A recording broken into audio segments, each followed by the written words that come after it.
Nous enseignons directement avec l'apôtre Philas Saint-Eudes de l'église Mission évangélique, l'œuvre de Dieu. Avec lui, nous allons échanger sur le thème « Sous les traces de la grâce ». Apôtre. Selon Deutéronome 9, le verset 10, la grâce est une qualité constitutive de Dieu. C'est sa générosité et sa providence qu'il accorde à tout être humain. Comment peut-on bénéficier de cette grâce? Apôtre. Merci. Nous bénéficions de cette grâce par la foi. Éphésiens chapitre 2 nous présente la situation de toute l'humanité, de nous tous, pour les uns autrefois, pour les autres ici sont encore. Nous étions autrefois pécheurs, vivant selon nos convoitises, chacun marchant selon ses propres voies. Je lis Éphésiens 2 pour mieux répondre à cette question. Vous étiez autrefois par vos offenses et par vos péchés dans lesquels vous marchiez autrefois. Vous étiez morts selon le train de ce monde, selon le prince de la puissance de l'air et de l'esprit qui agit maintenant dans les fils de rébellion. Nous tous aussi, nous étions de leur nombre et chacun de nous vivait selon la convoitise de notre chair, accomplissant les volontés de la chair et de nos pensées. Nous étions par nature des enfants de colère, donc destinés à la colère de Dieu comme les autres. Mais Dieu qui est riche en miséricorde, à cause du grand amour dont il nous a aimés, nous qui étions morts par nos offenses, nous a rendus vivants avec Christ. C'est par grâce que vous êtes sauvés. Et il nous a ressuscités ensemble et il nous a fait asseoir dans les lieux célestes afin de montrer dans les siècles présents. Car c'est par grâce que vous êtes sauvés par le moyen de la foi et cela ne vient pas de vous. C'est au moyen de la foi en Christ que nous obtenons cette grâce de Dieu. Dieu, par nature, il est amour et cet amour se manifeste par sa grâce. La grâce relève ici du domaine de la juridiction divine. Ça veut dire que l'homme est un condamné à mort pour avoir transgressé la loi de Dieu depuis le jardin d'Éden. Et par rapport à cette loi, donc dans sa dimension pénale, l'homme subit donc cette sentence de mort. Et Dieu, dans sa justice, dans cette juridiction, s'est trouvé le moyen de venir racheter le condamné à mort. Dans sa justice, il fallait trouver une rançon, mais cette rançon n'était pas possible par un humain. C'est pourquoi Dieu s'est fait lui-même homme. On l'a appelé fils de Dieu, donc fils de lui-même. C'est là que je parle du dédoublement. Donc Dieu a voulu trouver un sang pur. C'est comme ça que Jésus est né, sans rapport sexuel, pour conserver la pureté de son sang. Donc la rançon qu'il fallait afin de faire sortir l'humanité. Et lorsque nous reconnaissons cette grâce, nous mettons notre foi, que Dieu nous a fait simplement grâce, comme dans Romains 5, c'est par un seul homme, toute l'humanité est condamnée à mort, et par un seul homme, donc Jésus, toute l'humanité, je vais dire, peut être sauvée. C'est une grâce. Ce n'est pas au moyen des œuvres religieuses, même pas des aumônes que nous pouvons être sauvés. Les aumônes, c'est bien pour la justice horizontale, les uns envers les autres, faire du bien. Mais ça, du point de vue, comme j'avais dit, sotériologique, du salut, ça ne peut pas sauver. C'est par grâce. Ça ne s'achète pas. On croit simplement qu'il n'y a qu'un seul homme, il n'y a qu'un seul sauveur, un seul médiateur entre Dieu et les hommes pour être sauvé de la sentence de la mort éternelle. Ça veut dire l'enfer qui attend tous ceux qui ne croiront pas en Jésus, tous ceux qui traînent en eux le péché d'Adam et la condamnation à la mort. Donc nous célébrons là l'amour de Dieu, sous l'angle de sa grâce. Elle est gratuite. Nous tous, autrefois, étant religieux sans être réellement chrétiens, nous croyons que c'est en faisant de bonnes œuvres que nous serions sauvés. Nous sommes désillusionnés, étonnés. On se posait des questions, croyant que si j'apporte des aumônes aux pauvres, je fais tellement du bien, je m'efforce à être gentil, je serai sauvé jusqu'à ce qu'un jour, moi-même, pour avoir lu, je crois, à Isaïe 64, le verset 6, si je ne me trompe pas, que toutes nos bonnes œuvres, toute notre justice humaine est comme un vêtement souillé devant Dieu. Nul ne peut se sauver lui-même. Je me souviens de Romains 3, verset 23, séparés de Dieu, nous étions, Isaïe 53 le dit aussi. Alors je me suis rendu compte que moi-même je faisais des efforts pour plaire à Dieu, pour essayer apaiser ma conscience qui me rappelait tout le temps que je suis un pauvre pécheur. L'enfer m'attend. Alors jusqu'à ce que j'ai compris la teneur même de la bonne nouvelle. Ça veut dire nous autres pécheurs, nous avons été graciés par la mort de Christ à notre place. Il nous manquait juste cette bonne information qu'on appelle l'évangile, la bonne nouvelle. Savoir que Christ est mort pour nous, c'est par la grâce que nous sommes sauvés. Il suffit de croire en son œuvre de la croix. Par la grâce, c'est par la grâce que nous sommes sauvés, donc aucun humain, de par ses œuvres, ne peut plaire à Dieu. Alors, dites-nous, apôtres, quels sont les signes visibles de la grâce de Dieu? Les signes visibles de la grâce de Dieu, ça commence à l'intérieur. Dans mon cas, à moi, après toutes les religions, toutes les tentatives d'être sauvé, d'apaiser ma conscience, dans les lectures ésotériques, dans des livres, dans des expériences, j'en dirai pas plus. Et quand j'ai reçu la bonne nouvelle de la grâce de Dieu, comme Paul l'appelle dans Acte 20, j'ai compris qu'il me suffit de m'abandonner à ce que Christ a fait pour moi sur la croix. À l'intérieur de moi, j'ai eu la conviction et la paix intérieure que mes péchés sont pardonnés, peu importe ce que j'avais fait. C'est difficile d'expliquer avec les mots, mais ça se vit. Vous avez une forte impression et l'assurance, plus qu'une impression, une assurance intérieure que vous êtes sauvé, vos péchés sont pardonnés, vous vous sentez à l'intérieur comme un enfant. C'est ce que la Bible dit, effectivement, qu'il nous purifie de toute œuvre morte. C'est d'abord à l'intérieur que vous avez la pleine conviction. Je sais que nombreux, vous me suivez, vous n'avez pas encore expérimenté cela. Vous êtes encore sous une conscience qui vous accuse, la culpabilité, la condamnation. Vous n'avez pas la paix, vous avez peur de la mort parce que vous ne savez pas qu'est-ce qui vous attend. Mais nous autres qui avons donné notre vie à Christ et qui nous efforçons à le servir comme il le demande, nous avons l'assurance qu'après la mort, nous avons la vie éternelle que nous détenons déjà et qu'il n'y a plus de condamnation pour ceux qui sont en Jésus-Christ. Il y a la conviction intérieure, l'assurance et l'autorité même spirituelle et une autre preuve externe de la grâce de Dieu.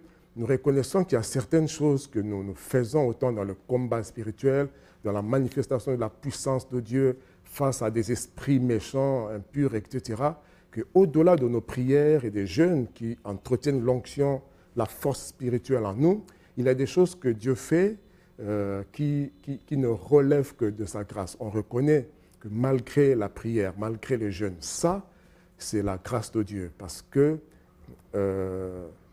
il y a des situations que nous avons rencontrées, on ne sait même pas comment Dieu a fait pour terrasser.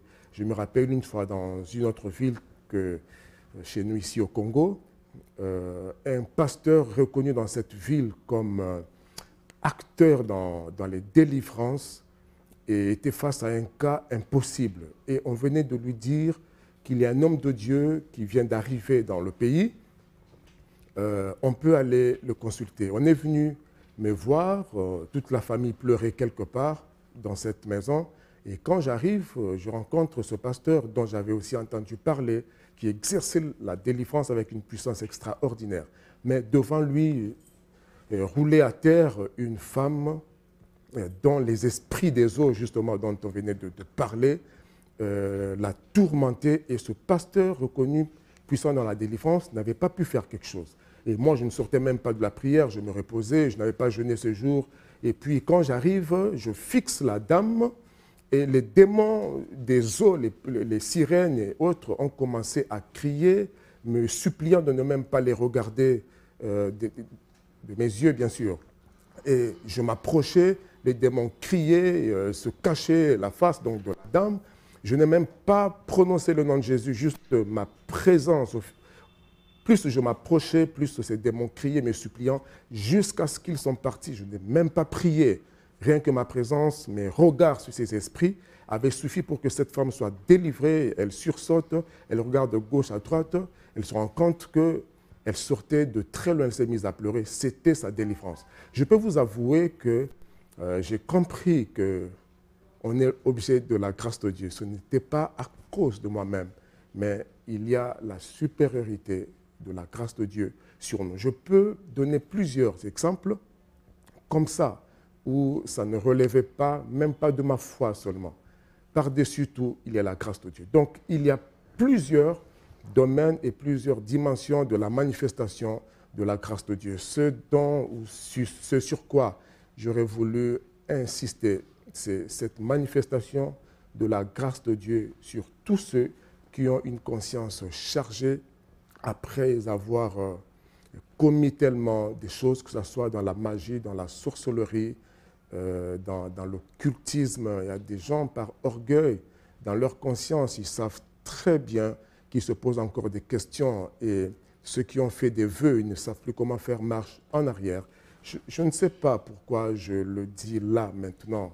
C'est sûr qu'il y a un homme quelque part assis en train de me regarder, une femme dans une vie peut-être de prostituée, en train de nous suivre. C'est à vous et bien aussi aux autres que Dieu vous adresse ce message de la gloire, plutôt, j'ai envie de dire, de la grâce de Dieu. Surtout à cause de nos consciences chargées de péché, de culpabilité. Peu importe ce que tu as fait, nous avons des preuves, des personnes qui ont changé leur vie en comprenant que Dieu ne vient pas, Jésus n'est pas venu pour condamner, mais il est venu pour sauver. C'est la force de Jean 3, verset 16. Permettez que nous recevons ce téléspectateur. Bonjour. Bonjour. Vous êtes en direct sur Tuesday 210. Oui, je suis en direct sur les traces de la grâce. Oui, bien sûr. Posez votre question à l'apôtre. Ah, j'ai une question à poser. Oui, allez-y, on vous écoute. Mais est-ce qu'il m'entend, l'apôtre? Oui, l'apôtre vous entend. Allez-y. Ah, est-ce que... La question à poser, c'est que est-ce que c'est admissible? Est-ce que c'est admissible? Attends, j'étais à la télé. Oui, allez-y, éteignez la télé. Est-ce que c'est admissible d'avoir des rapports sexuels avant le mariage? C'est tout. Merci. Bon, c'est sûr qu'il n'était pas là quand le pasteur Aluna était oui. ici. Il aurait répondu parce que ça relève de sa thématique. Un enfant de Dieu, un chrétien né de nouveau, toutes ces choses devraient faire partie de son passé selon 2 Corinthiens 5, verset 17. Quand on est en Christ, on est une nouvelle créature, les choses anciennes sont passées, toutes choses sont devenues nouvelles. Parmi ces choses du passé, c'est le concubinage, c'est le copinage, c'est l'adultère, la fornication, donc toute relation sexuelle en dehors du mariage est condamnée parce que le mariage doit être respecté de tous. Voilà la réponse. Si tu connais un enfant ou un homme de Dieu qui vit, qui pratique ces choses, 1, il faut le conseiller. 2, il faut insister. 3, il faut en parler à ceux qui peuvent lui parler à leur tour. S'il n'écoute pas, il faut s'éloigner d'une telle personne. Vous pouvez être infecté ou affecté. Merci beaucoup, apôtre. Une autre question des téléspectateurs. Quand Dieu manifeste sa grâce envers les païens, est-ce pour les attirer? pour les attirer. J'ai tout de suite envie de dire oui, pour les attirer, parce que Jésus est venu pour attirer nous tous qui, si vous lisez la suite de Éphésiens 2, nous tous, autrefois, nous étions éloignés de Dieu, mais par sa grâce, nous qui étions éloignés, il nous a rachetés, ayant anéanti par la chair les ordonnances de la loi, etc. Donc, nous qui étions sans espérance, en 2, je suis au verset 12, dans le monde aujourd'hui, verset 13 de Éphésiens 2, mais maintenant en Jésus-Christ, vous qui étiez jadis éloignés, vous avez été rapprochés par le sang de Christ. Je recommande la lecture de Éphésiens 2, vous comprendrez très bien. C'est justement pour attirer, rapprocher, ramener à Dieu tous ceux qui étaient éloignés. Justement, la grâce de Dieu, c'est pour ne pas dire nous séduire, c'est pour nous attirer, justement, nous persuader. Nous n'avons rien à payer, condamnés que nous sommes. Nous méritions la mort, nous méritions la condamnation, les malédictions qui tombent sur des familles. Oui, ces choses, des blocages et tout, nous les avons méritées, non pour avoir commis, mais pour avoir été. Dans notre être, nous sommes déjà depuis Adam, nous sommes des condamnés à mort. Donc nous avons implicitement mérité tout ce que nous vivons. Mais Dieu, dans sa grâce, il vient par Christ, sans nous condamner, il nous donne la main. Vous êtes en direct du studio 210. Oui, excusez, une question que je voulais poser au pasteur. Non, c'est l'apôtre. Vous avez le thème... Ça m'est égal. Allez-y, il vous écoute. Oui, d'accord, parce que ça ne concerne pas le sujet. Nous, on voulait savoir où se trouve le jardin d'Éden. Mon Dieu. Bon, merci beaucoup. L'apôtre est là, il va vous répondre. Je lui fais grâce, justement. C'est quelque part ici, en Afrique. Le jardin d'Éden. Soyez fiers, d'ailleurs, pour se mettre sous cet angle africaniste ou panafricaniste ou afrocentriste. Soyez fiers de vous situer justement là où se trouvait le jardin d'Éden. C'est justifié par toutes les richesses sous-sol que nous avons, qu'on ne peut pas trouver vraiment ailleurs comme on en trouve ici. C'est quelque part ici, autour de nous. Peut-être, qui sait, peut-être en Angola, peut-être vers le Soudan, qui sait. Nous sommes tout autour Merci du beaucoup, jardin apôtre. d'Éden. Je vais rappeler à nos amis téléspectateurs que le sous-thème est écrit là, sur votre petit écran. C'est « Sous les traces de la grâce ». Mais n'empêche que l'apôtre est disposé à répondre à toutes vos questions. Alors, apôtre, peut-on perdre la grâce? Oui, la grâce est à notre disposition. Nous pouvons la perdre par incrédulité, par manque de sagesse, par distraction. La grâce, source de salut pour tous les hommes, comme dit Paul dans son épître à Timothée, au chapitre 2, verset 11, je crois, la grâce de Dieu, source de salut pour tous les hommes, appelle tous les hommes en tout lieu à vivre dans le siècle présent avec crainte, etc. Donc, si nous méprisons cette grâce de Dieu, elle passera au-dessus de nous. Quand les prédicateurs sont en train de prêcher jusqu'aujourd'hui, quand vous nous suivez à la télé, nous annonçons l'amour de Dieu. Ce temps, c'est le temps de la grâce. La nouvelle alliance est sous la grâce de Dieu. Et apôtre, un autre téléspectateur. Bonjour. Bonjour.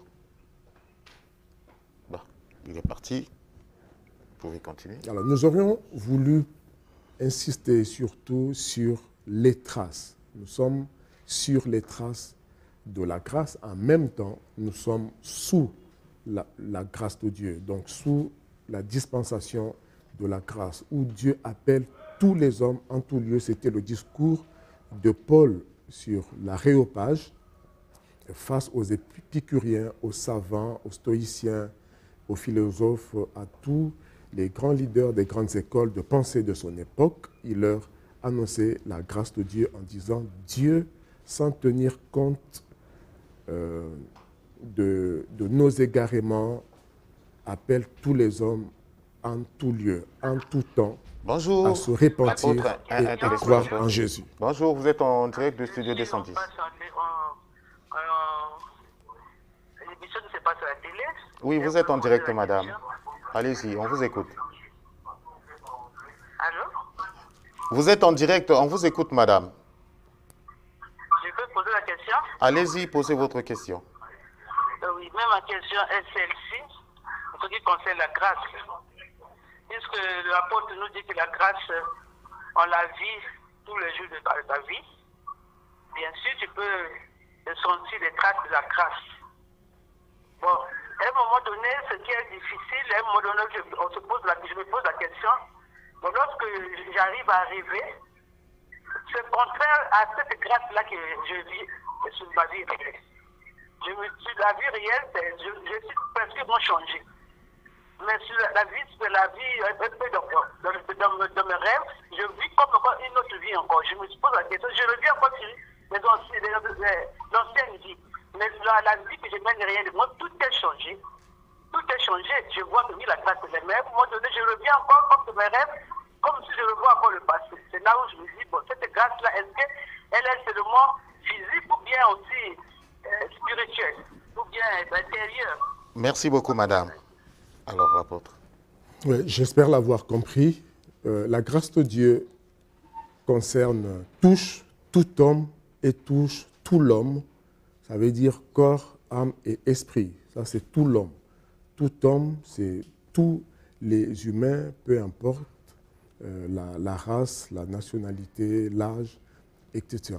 Vous devrez réclamer toutes les dimensions de la grâce. Si vous avez expérimenté la grâce dans votre esprit, ça veut dire que vous avez été pardonné, régénéré par la puissance du sang et justement de l'Esprit de Dieu, vous êtes sauvé dans votre esprit. Et après, dans votre âme, vous devrez, par la parole de Dieu, bénéficier ou subir le renouvellement de l'intelligence. Vous devez croire en cette grâce qui purifie vos pensées, votre façon de réfléchir, vous donner une nouvelle vision de la vie, une meilleure façon de penser et de réfléchir.